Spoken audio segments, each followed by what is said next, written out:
پاکستان دنیا کے ان چند ممالک میں سے ایک ہے جن کے پاس نیوکلیر ہتھیار موجود ہیں اور اس کی روایتی ہتھیاروں کی صنعت بھی تیزی سے پھیل رہی ہے۔ مالی سال 2022-23 میں پاکستان نے $415.650 ملین مالیت کا اسلحہ، گولہ بارود، پرزے اور اسیسریز برآمد کیے، جس میں پچھلے سال کے مقابلے میں 3045% کا حیران کن اضافہ دیکھنے کو ملا۔ یہ پاکستان کی تاریخ میں دفاعی برآمدات کی بلند ترین سطح تھی، جس نے اپنے پڑوسی اور حریف بھارت کو پیچھے چھوڑ دیا۔ بھارت نے 2021 میں صرف $33 ملین کا اسلحہ برآمد کیا تھا۔ پاکستان میں اسلحہ سازی صنعت کی ابتدا آزادی کے بعد سے ہی ہے، جب اس کی ملکی ضروریات کو پورا کرنے کے لیے ایک ادارہ بنایا گیا جسے پاکستان آرڈیننس فیکٹریز (POF) کہا جاتا ہے۔ ملک کا سب سے بڑا اور قدیم ترین دفاعی صنعتی کمپلیکس ہے، جو 1951 میں برطانوی رائل آرڈیننس فیکٹری کی مدد سے قائم کیا گیا تھا۔ POF پاکستان کی مسلح افواج اور ملکی اور برآمدی منڈیوں کے لیے مختلف قسم کے چھوٹے ہتھیار، مشین گن، توپ خانہ، مارٹر، راکٹ، دھماکہ خیز مواد اور ملٹری گیئر تیار کرتا ہے۔ POF پاکستان میں واحد دفاعی پیداواری سہولت نہیں ہے، اس کے علاوہ بھی بہت سے جدید ادارے قائم کیے گئے ہیں جن میں ملکی ضرورت کا جنگی ساز و سامان تیار کیا جاتا ہے۔ ان میں پاکستان ایروناٹیکل کمپلیکس (PAC) شامل ہے، جو ہوائی جہاز، ایویونکس اور ریڈار سسٹم تیار کرتا ہے۔ ہیوی انڈسٹریز ٹیسلا (HIT) جو ٹینک، بختر بند گاڑیاں اور ٹینک شکن ہتھیار تیار کرتی ہے، جبکہ Karachi shipyard and engineering works (KSEW) بحری جہاز، آبدوزیں اور بحری آلات بناتا ہے۔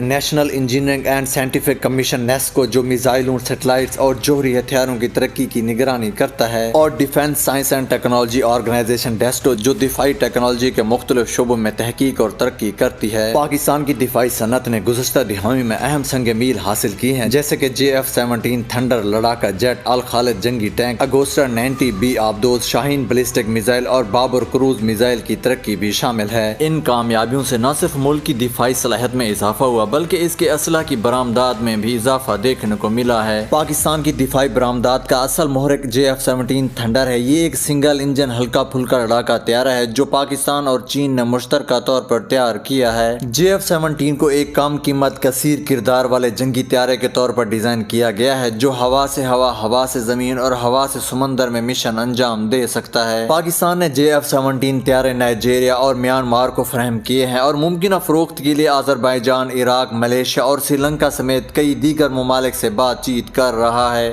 JF-17 کو بلاک 3 ویریئنٹ میں بھی اپ گریڈ کیا گیا ہے، جس میں بہتر سینسرز، ریڈار، ایویونکس اور ہتھیاروں کے نظام کی خصوصیات شامل کی گئی ہیں۔ تاہم پاکستان کی دفاعی برآمدات JF-17 تک محدود نہیں ہیں۔ پاکستان دیگر فوجی ساز و سامان جیسے ٹینک، بختر بند گاڑیاں، میزائل، توپ خانہ، چھوٹے ہتھیار، گولہ بارود اور بحری جہاز بھی تیار اور فروخت کرتا ہے۔ اب ہم ان ممالک کی بات کرتے ہیں جنہیں پاکستان اپنا سب سے زیادہ اسلحہ برآمد کرتا ہے۔ ان ممالک میں پہلے نمبر پر میانمار ہے۔ میانمار اپنی فوجی صلاحیتوں کو بڑھانے کے لیے سرگرم عمل ہے۔ یہ ملک 2015 سے JF-17 طیارے استعمال کر رہا ہے، جس نے 16 طیارے خریدے تھے۔ آپ کو یہ جان کر حیرانی ہوگی کہ میانمار نے اپنی فضائیہ کی بنیاد JF-17 تھنڈر طیارے سے ہی رکھی تھی۔ اس کے علاوہ میانمار پاکستان سے مورٹار، گرینیڈ لانچرز اور ہیوی مشین گنیں بھی خریدتا ہے۔ دوسرے نمبر پر پاکستان نے نائجیریا کو کئی قسم کے طیارے، میزائل اور تربیت کے ساتھ ساتھ تکنیکی اور آپریشنل مدد فراہم کی ہے۔ نائجیریا کے دفاعی شعبے میں پاکستان کی شمولیت اور اسلحے کی بڑھتی ہوئی برآمدات، جو افریقہ میں پاکستان کے اسٹریٹجک مفادات کی عکاسی کرتی ہے۔ نائجیریا کے ساتھ پاکستان کے دفاعی تعاون کی سب سے نمایاں مثال 2021 میں 3 JF-17 لڑاکا طیاروں کی فراہمی ہے۔ نائجیریا JF-17 کو عسکریت پسند گروپ بوکو حرام کے خلاف انسداد بغاوت کی کارروائیوں کے لیے استعمال کرتا ہے، جو 2009 سے شمال مشرقی نائجیریا اور پڑوسی ممالک میں پرتشدد مہم چلا رہا ہے۔ پاکستان اور میانمار کے بعد نائجیریا JF-17 چلانے والا تیسرا ملک ہے۔ پاکستان JF-17 کے دیگر ممکنہ خریداروں جیسے آذربائیجان اور عراق کے ساتھ بھی بات چیت کر رہا ہے۔ پاکستان نے نائجیریا کو دیگر قسم کے طیارے بھی فراہم کیے ہیں،